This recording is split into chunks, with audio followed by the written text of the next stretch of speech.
Basyirhu ya Jibril, innahu awwalu nasin, sesungguhnya dia manusia yang pertama yang akan aku bangkitkan dari alam kubur.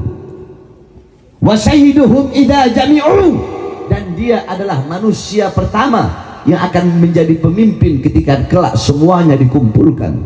Fabasyirhu innal jannah muharramatun alal umam qabla an tadkhuluha ummatuh, dan kabarkan kepadanya, jaminan dariku surga aku haramkan untuk dimasuki oleh siapapun sebelum surga dimasuki oleh umatnya. Umatnya akan menjadi sayyidul umam, umatnya akan menjadi pemimpin daripada seluruh umat-umat yang ada, dari umat zaman dulu sampai umatnya dia. Maka yang menjadi pemimpin umat adalah umat baginda Nabi besar Muhammad SAW. Kenapa kita menjadi umat yang terbaik? Kenapa kita menjadi umat yang termulia? Kenapa kita menjadi umat yang paling agung? Apakah karena amal kita, ibadah kita, ilmu kita, nasab kita, sholat kita? Bukan. Kenapa? Karena kita umatnya baginda Nabi besar Muhammad SAW. Jadi sekali lagi, bukan syairku yang memuliakan Nabi Muhammad, tetapi syairku yang menjadi mulia karena telah memuliakan Nabi Muhammad. Ini bahasa yang sangat pendek dan memiliki makna yang sangat besar. Aku tidak memuji Nabi dengan syairku, tetapi syairku yang menjadi terpuji karena telah memuji Nabi Muhammad. Aku tidak memuliakan Nabi dengan syairku, tetapi syairku yang menjadi mulia karena telah memuliakan Nabi Muhammad.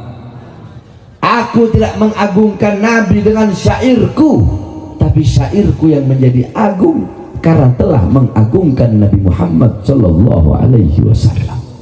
Beruntung kita menjadi umat Nabi Muhammad. Maka dalam acara maulid ini, saudara-saudara, pulang dari ini majelis maulid, jangan engkau tidak membawa apa-apa. Engkau bawa akhlaknya Nabi, bawa adabnya Nabi, bawa ilmunya Nabi, bawa waroknya Nabi, bawa khaufnya Nabi, bawa khasyahnya Nabi, zuhudnya Nabi, ibadahnya Nabi, qanaahnya Nabi, amar ma'rufnya Nabi, nahi mungkarnya Nabi. Kau bawa, jadikan Nabi Muhammad sebagai teladanmu, uswahmu, qudwahmu, pedomanmu dalam kehidupanmu sehari-hari.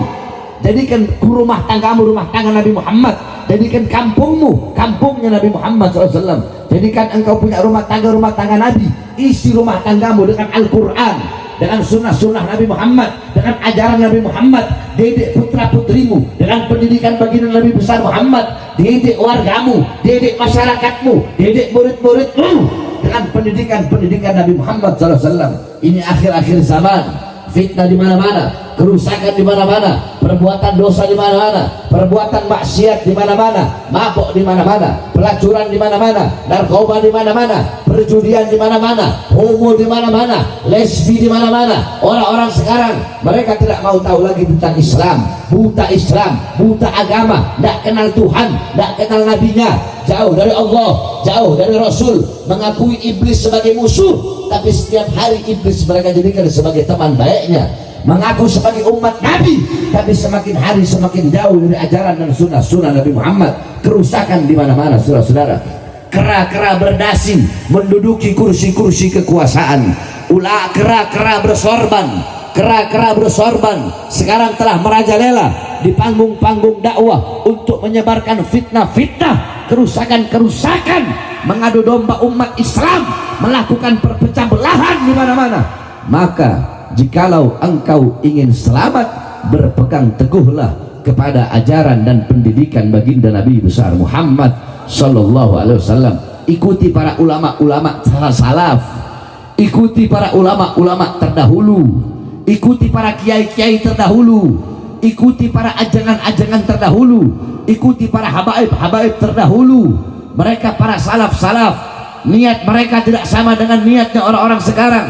Kiai dulu dan kiai sekarang, habib dulu dan habib sekarang, ustadz dulu dan ustadz sekarang, ulama dulu dan ulama sekarang, niatnya mereka tidak sama. Ulama dulu dan ulama sekarang niatnya tidak sama. Ulama dulu dengan ulama sekarang harokahnya tidak sama. Ulama dulu dengan ulama sekarang mujahadahnya tidak sama. Ulama dulu dengan ulama sekarang thariqahnya tidak sama. Ulama dulu dengan ulama sekarang, magositnya, tujuan-tujuannya dalam berdakwah tidak sama, saudara-saudara. Maka berpegang teguhlah kepada ulama-ulama terdahulu atau ulama-ulama sekarang yang mengikuti ulama-ulama terdahulu, kiai-kiai sekarang yang mengikuti kiai-kiai terdahulu, ajaran-ajaran sekarang yang mengikuti ajaran-ajaran terdahulu, yang berpegang teguh kepada kitab-kitab salaf.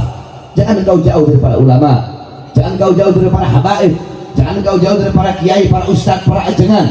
Karena beliau pewaris keilmuan Nabi, beliau pewaris keilmuan Nabi Muhammad, penyambung lidah Nabi Muhammad, penerus perjuangan Nabi Muhammad, pemegang tongkat estafet perjuangan Nabi Muhammad SAW. Majelis-majelis seperti ini warisan Nabi Muhammad. Nabi nak mewariskan harta, pangkat, jabatan, harta, kekuasaan, dinar, dirham. Bukan itu warisan Nabi. Warisannya Nabi ilmu, amal, zikir, majelis-majelis zikir, majelis-majelis ilmu, majelis-majelis seperti ini. Inilah warisan Nabi Muhammad SAW. Kalau engkau ingin lihat kelak di akhirat sedekat apa kau dengan Nabi, apakah kau dekat atau jauh dengan Nabi Muhammad? Apakah Nabi Muhammad mengenalmu atau Nabi Muhammad tidak mengenalmu? Apakah Nabi Muhammad akan memandang wajahmu atau memalingkan pandangannya daripada memandang wajahmu? Itu semua tergantung daripada kedekatanmu dengan majelis-majelis warisan Nabi Muhammad. Kalau di dunia engkau dekat dengan para ulama, para habaib, para kiai, para ustadz, para pewaris Nabi Muhammad, kau duduk di majelis-majelis ilmu, duduk di majelis-majelis zikir,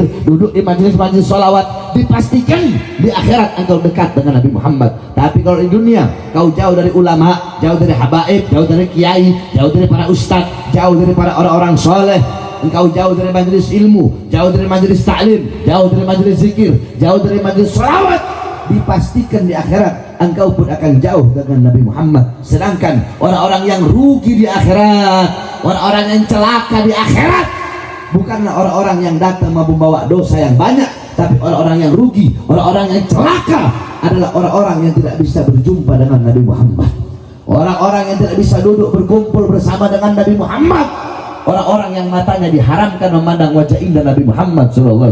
Itulah orang-orang paling rugi dan itulah orang-orang yang paling celaka di akhirat, kelak di akhirat. Oleh karenanya, saudara-saudara sekalian yang dimuliakan oleh Allah, pulang dari sini, bapak-bapak, ibu-ibu, kau didik kau punya anak-anak dengan pendidikan Nabi Muhammad.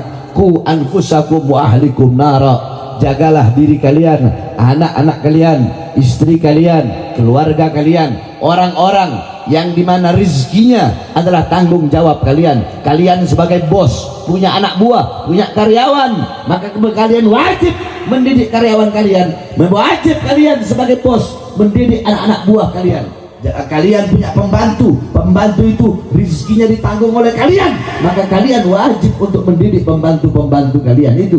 Kalian bos punya anak buah, jangan pikir kewajiban kita hanya mendidik anak, mendidik istri, enggak. Tapi kalau andaikan kalian punya toko, terus di toko itu kalian punya pegawai 10, 11, itu kewajiban kalian untuk mendidik mereka. Kenapa? Karena rezeki mereka ditanggung oleh kalian. Kalian yang menggaji mereka, maka kalian juga yang memiliki kewajiban untuk mendidik mereka dengan pendidikan Rasulullah SAW. Bukan hanya mendidik anak dan istri saja. Nah, terus ku anfusakum wa ahlikum nar. Cara menjaganya seperti apa? Alimuhum wa adibuhum ad-din.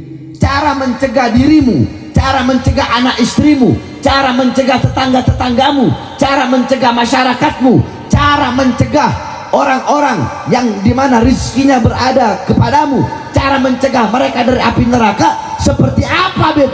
Caranya alimuhum, ajari mereka, wa adibuhum, dan didik mereka ad-din, yaitu dengan agamanya Allah dan agamanya baginda Nabi besar Muhammad sallallahu alaihi wasallam. Paham? Paham?